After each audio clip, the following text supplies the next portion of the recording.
Buenos días, alumnos. Hoy vamos a ver la clase de diagnóstico periodontal. Cuando pensamos en diagnosticar, se nos ocurren sinónimos tales como definir, identificar, es decir, definir una enfermedad o identificarla, es decir, llamarla por su nombre. La importancia de llamar a las cosas por su nombre. A todos nos pasa que nos gusta que nos llamen por nuestro nombre. Al igual que cuando hacemos un diagnóstico, tenemos que decir qué es lo que estamos viendo, ponerle un nombre y un apellido a lo que estamos viendo. Y así se puede presentar un caso donde encontremos salud gingivo-periodontal. Y tenemos que saber que esto es salud. Tenemos que saber que estas características de la encía son de salud. ¿Sí? Estoy poniendo el puntero. Esto es decir, el color de esta encía, cómo termina esta papila, es decir, que termina en el punto de contacto, termina en forma casi imperceptible como filo de cuchillo, y cuando esta encía comienza a alejarse de la normalidad, es decir, esta papila comienza a redondearse, ya no termina como en esta foto que veíamos, en donde termina como en forma imperceptible, es decir, como en filo de cuchillo. Acá la papila está redondeada, al igual que sus márgenes, y estos márgenes redondeados, este cambio de color que podemos observar acá con respecto a esta foto anterior, este leve cambio de color y de forma, podemos decir que son los primeros cambios que ocurren en la gingivitis. También tenemos que identificar cuándo y a su vez también, por supuesto, ir poniéndole el nombre y apellido.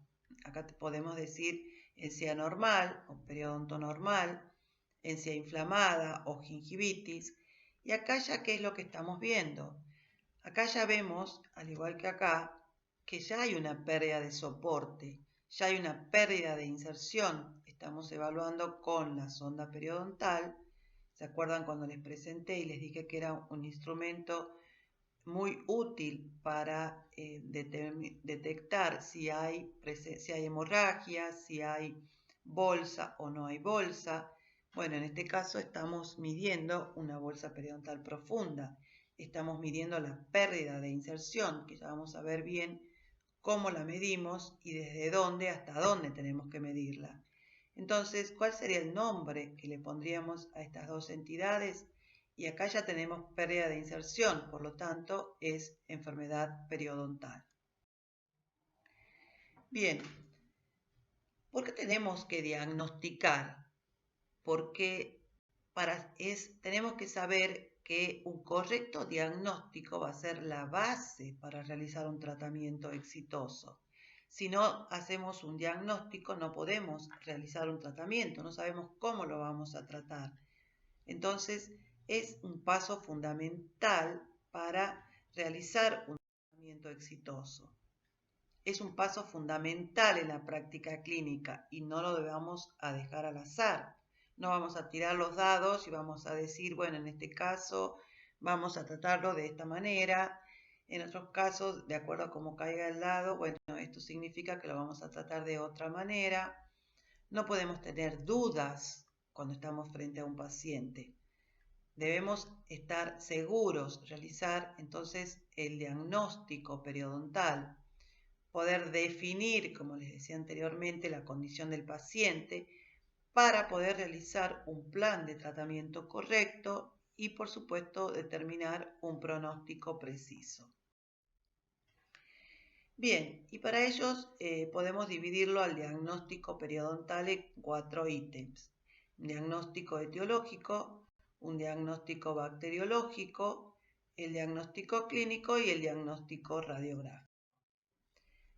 En cuanto al diagnóstico etiológico, ya vimos en la clase anterior que la enfermedad periodontal es de etiología multifactorial, en donde la condición sistémica y genética influyen en la etiología en un 50% de los casos. mientras que las bacterias, que si bien vimos que son necesarias pero no suficientes, van a influir en un 25%, al igual que los factores ambientales, y que ya vamos a ir desarrollando cada uno de ellos. Entonces, en cuanto a la etiología, tenemos que ver qué parte de esto es lo que nosotros vamos a poder manejar, ¿sí? O sea, vamos a tener que eliminar las bacterias, vamos a tener que ver cuáles son los factores ambientales que están influenciando en mi paciente y ver también su condición sistémica y genética, de qué manera tratar. En cuanto al diagnóstico bacteriológico, sabemos que hay bacterias periodontopáticas que van a estar presentes en las bolsas periodontales.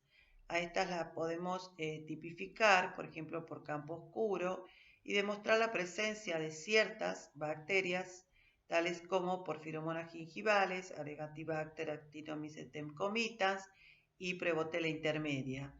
Estas bacterias ya vamos a profundizar en la clase de biofilm, de qué manera actúan. Y el diagnóstico clínico, que es toda la labor que hace el odontólogo, por ejemplo, la inspección, es decir, la observación. Acá podemos observar, ¿sí? Justamente esta imagen la puse en oscura porque hay un solamente leve cambio de color y de forma, como les decía anteriormente, que son los primeros cambios que observamos en una inflamación, en una gingivitis. Y acá, ¿qué es lo que vamos a observar? Ese cambio de color y de forma. Si no utilizamos la sonda, no vamos a poder ver si sangra o no sangra esta encía.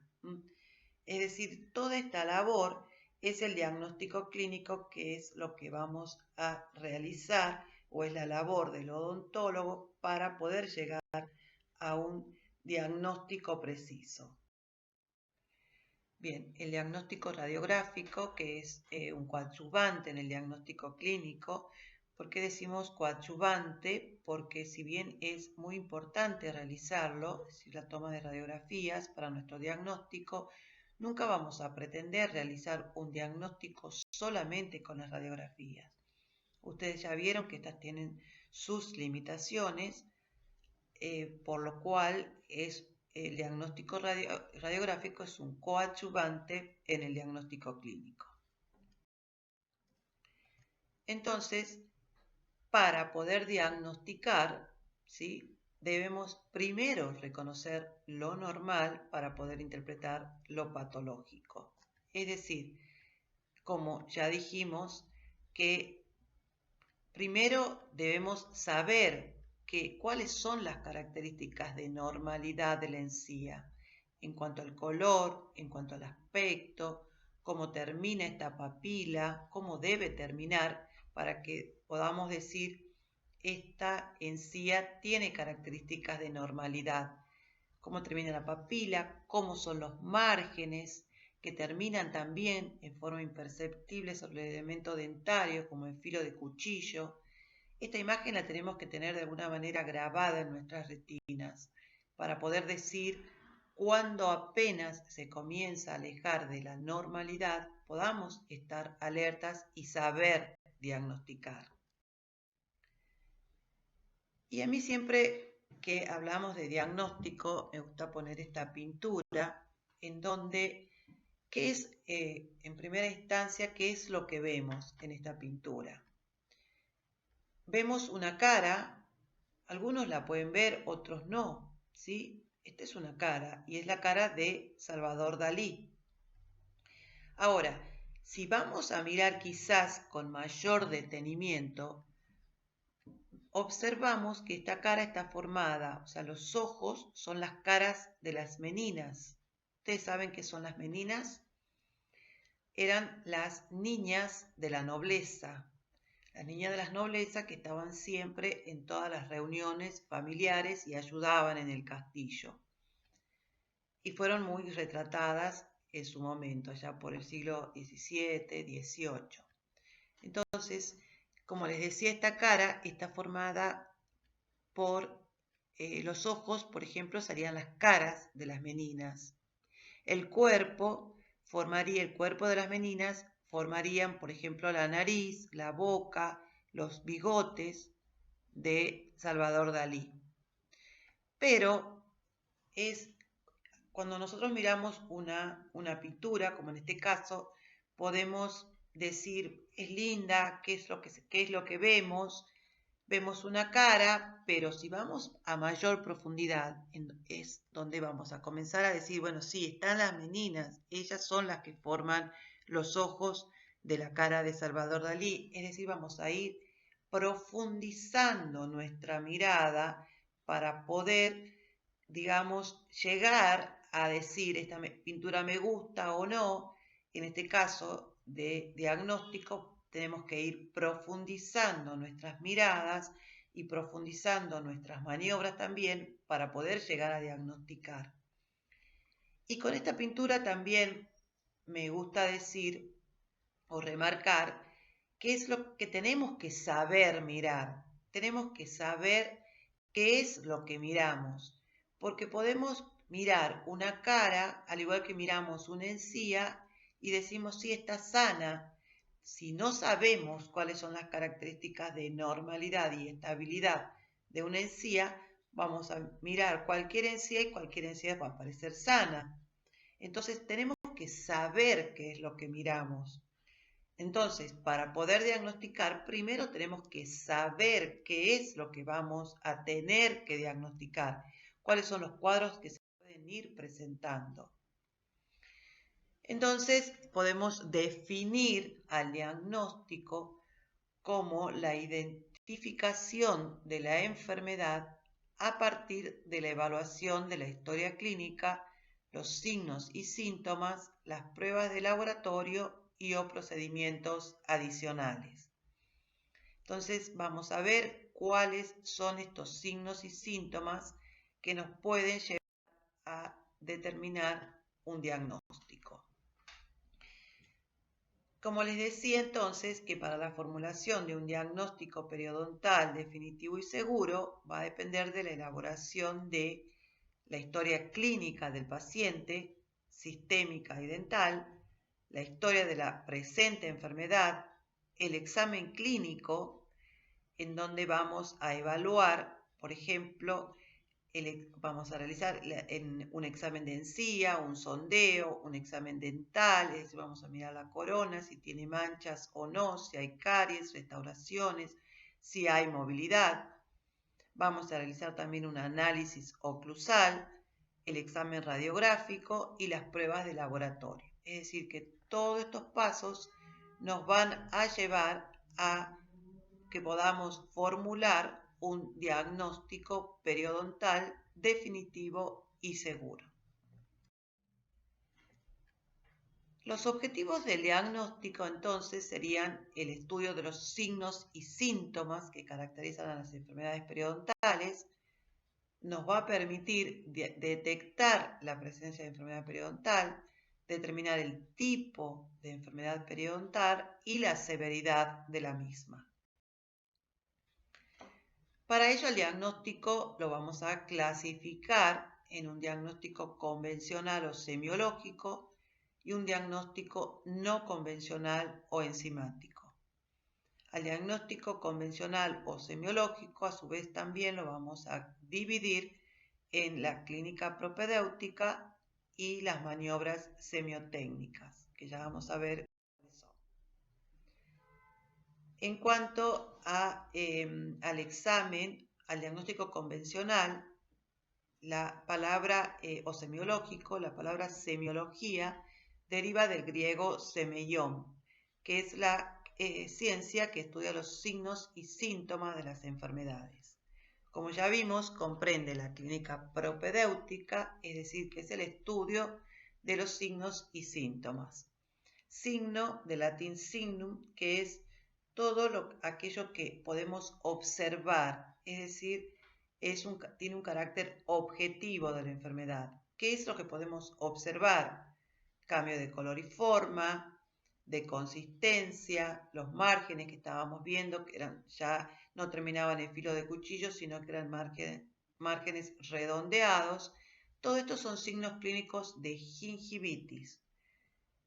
Y ya vamos a ver cuáles son los signos clínicos de periodontitis. Obviamente la periodontitis puede también tener un componente inflamatorio de gingivitis, entonces también va a haber signos que van a ser iguales tanto para la gingivitis como la periodontitis, como por ejemplo el cambio de color y forma, de consistencia, de aspecto.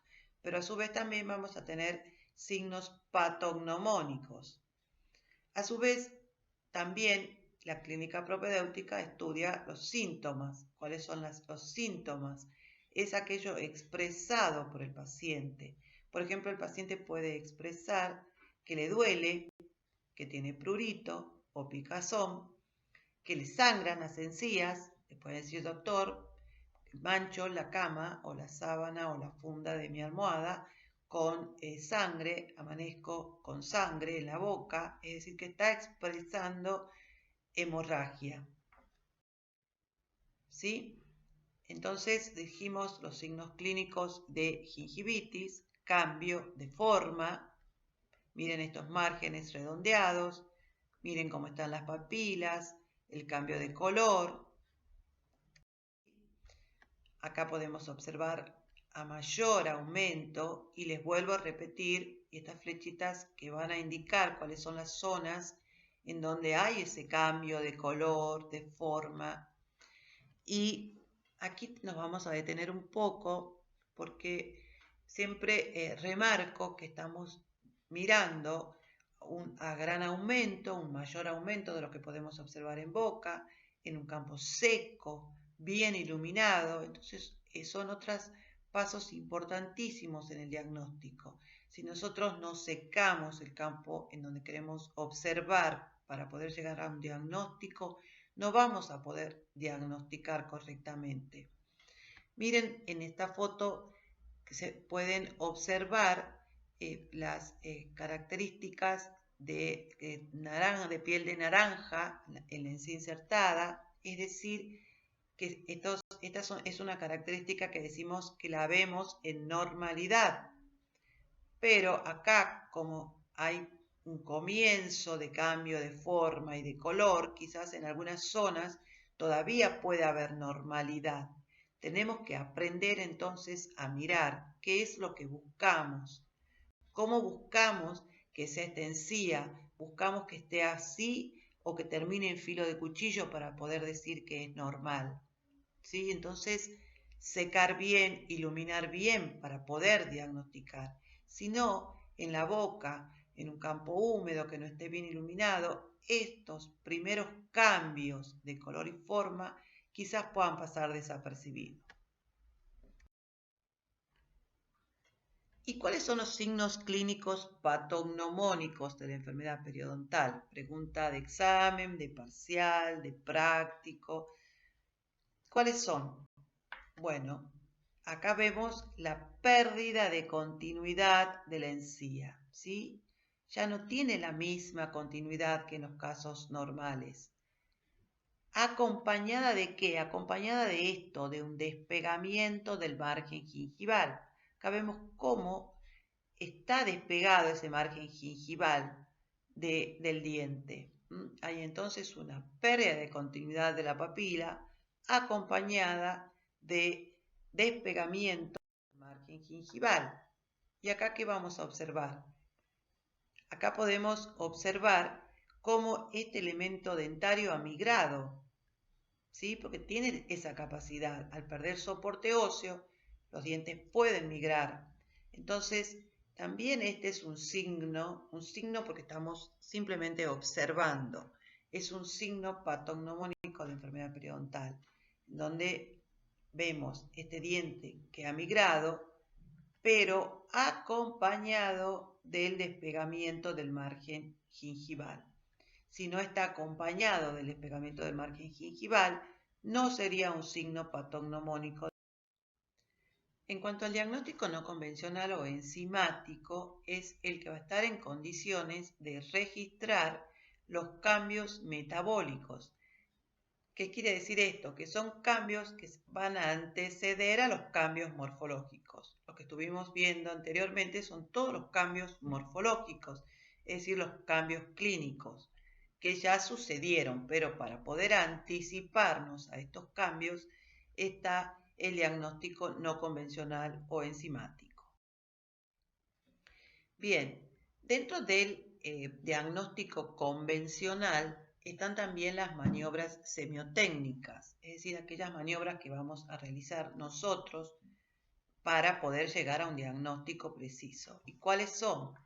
Por ejemplo, el sondaje recto y curvo, la determinación del ondeo, la determinación del fenotipo periodontal, la prueba de la tracción, determinación de la movilidad estática y dinámica, el uso del papel de articular, determinación de guía anterior, oclusión céntrica y habitual y las radiografías de contraste. El sondaje periodontal ya vimos que es un paso fundamental y el más utilizado para valorar clínicamente la destrucción de los tejidos periodontales. Para ello, ya vimos que utilizamos un instrumento como la sonda periodontal, que es un instrumento que se encuentra calibrado, codificado por colores, para poder determinar, por ejemplo, la profundidad de sondaje o el nivel de inserción. Este se utiliza con una presión de 20 a 25 gramos, es decir, que lo que se dice que cae la sonda por su propio peso, es decir, que es apenas una pequeña fuerza. ¿Cómo la utilizamos? La colocamos paralela al eje mayor del diente, profundizamos la sonda hasta encontrar una obstrucción blanda, elástica y resistente. Entonces con una suave presión y vamos determinando la profundidad de sondaje al igual que el nivel de inserción para poder llegar a realizar un diagnóstico. Ya vamos a profundizar en esto. Luego de colocar la sonda debemos hacerla caminar, ¿sí? Como caminar, va haciendo como saltitos dentro de la bolsa. Y ustedes ya lo van a hacer en la práctica y lo van a ver cómo se hace para poder determinar la profundidad de bolsa. Y vamos a ir registrando la mayor profundidad hallada en vestibular, en distal, lingual o palatino. En el caso de las caras proximales, generalmente debemos, por la convexidad de las mismas, debemos inclinarla un poco, es decir, ya no estaría tan paralela al eje del diente, sino al eje de la cara de ese diente. Ese diente está más convexo, por lo cual la sonda debe ir con mayor inclinación. Y vamos a ir anotando las medidas que registramos.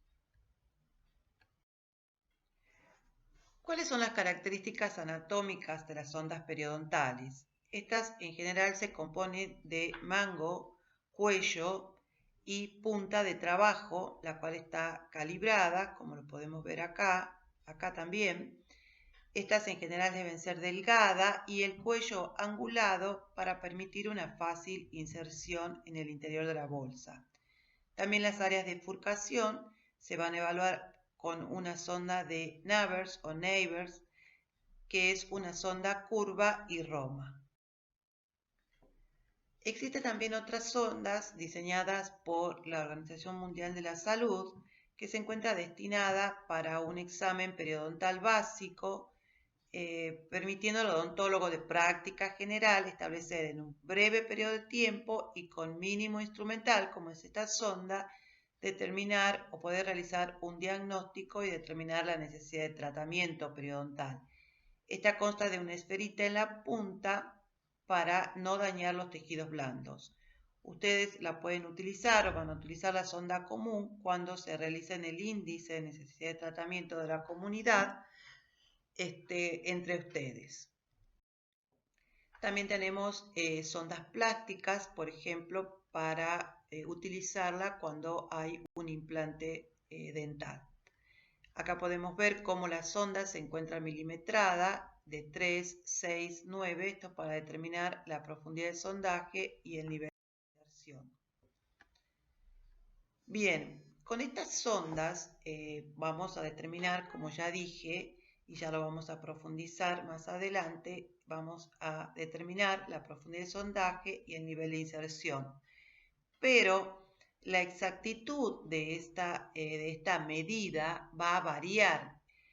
Va a variar de quién tome, es decir, que va a ser diferente si yo tomo la profundidad de sondaje, yo como especialista u otro especialista, a que la tome un odontólogo general, a que la tomen ustedes alumnos que están recién comenzando o haciendo sus prácticas.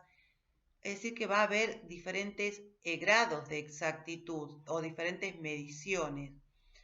Al igual que cuando utilizamos a veces sondas de punta más gruesa, por eso decimos que tiene que ser una punta delgada, cuando son sondas gruesas o cuando no realizamos la presión necesaria, es decir, que va a haber diferentes medidas de acuerdo a quién tome la profundidad de sondaje. Entonces, para superar estas variables que van a influenciar en la medición, como yo ya dije, es que se han desarrollado otros tipos de sondas, ¿sí? Que son las sondas de segunda y tercera generación. La que vimos acá entonces, las sondas manuales, son las sondas de primera generación. Entonces, las sondas de segunda generación son las sondas que se dicen de presión controlada. ¿Qué significa esto? Que no vamos a poder realizar mayor presión que la necesaria, es decir, esta de 20 o 25 gramos que dijimos que tiene que ser la presión con la que utilizamos la sonda periodontal. Esta entonces es una sonda de segunda generación que tiene un tope, es decir, que la colocamos en la bolsa periodontal e inmediatamente hace un tope y no podemos realizar mayor presión. Entonces vamos de esta manera a estandarizar la toma de la profundidad de bolsa. También tenemos estas mismas sondas de presión controlada, pueden ser metálicas o plásticas como estábamos viendo en la foto anterior. Y las sondas de tercera generación, por ejemplo la Florida Probe, que es una sonda muy utilizada en el campo de la investigación. Este es un instrumento que incorpora una fuerza constante también en el sondaje, es decir, que vamos a tener mayor precisión y tiene un registro electrónico de los datos. Es decir, que vamos a ir colocándola, como podemos ver acá, en la bolsa periodontal y vamos a hacer una presión constante e inmediatamente eso se va a trasladar a una pantalla, o sea, va a hacer un registro electrónico de estos datos. El inconveniente de esta es que mide, es decir, no mide exactamente la bolsa, porque va a medir desde el borde incisal o superficie oclusal hasta la profundidad de sondaje. Es decir, que luego le vamos a tener que restar el tamaño de la corona, ¿sí? Pero es muy exacta, sobre todo a la hora, como les decía, en el campo de la investigación. Bien, también tenemos las sondas para diagnóstico de avanzada, es decir, para tratar de registrar los datos o los cambios morfológicos antes que se hagan evidentes en la clínica. Es decir, tratamos de determinar la enfermedad activa. ¿Se acuerdan cuando hablábamos de que la enfermedad periodontal avanzaba con periodos de exacerbación, que es a donde se produce la pérdida de inserción, y con periodos de remisión? Es decir, tratar de esa manera va a ir avanzando la enfermedad periodontal. Entonces, tratar de registrar esos cambios antes que se produzcan en la clínica. Y estas son, por ejemplo, las sondas microbiológicas o sondas DNA, que sirven para chequear el contenido microbiológico de la bolsa periodontal. Las sondas enzimáticas, por ejemplo, la aspartato aminotransferasa, podemos detectarla y es la que nos puede determinar, por ejemplo, es indicadora de muerte celular. las sondas Periotem, que determina la temperatura, es decir, que ante una inflamación hay un cambio de temperatura. ¿Se acuerdan? Calor, dolor, rubor, o sea, son los signos clínicos de inflamación. Quiere decir que esta sonda va a registrar también cuando hay una gingivitis, porque hay una inflamación. Entonces, estas son sondas utilizadas para anticiparnos al daño producido. Entonces, resumiendo, podemos decir que en la práctica clínica actual, las sondas periodontales son principalmente utilizadas para evaluar profundidad de sondaje, que es la distancia del margen gingival a la base de la bolsa periodontal o a la profundidad de la bolsa periodontal. Esta la tomamos, bueno, como ya dijimos, con la sonda periodontal. La pérdida de inserción clínica, o también como le llamamos nivel de inserción clínica, que es la distancia desde la unión cemento-esmalte al fondo de la bolsa periodontal. Vamos a evaluar también la respuesta hemorrágica a la presión física. Podemos determinar con las sondas la presencia de biofilm o cálculos. También vamos a realizar el ondeo, que ya vamos a ver qué es y cómo lo realizamos, que este se realiza bajo anestesia y nos permite evaluar las paredes de la bolsa.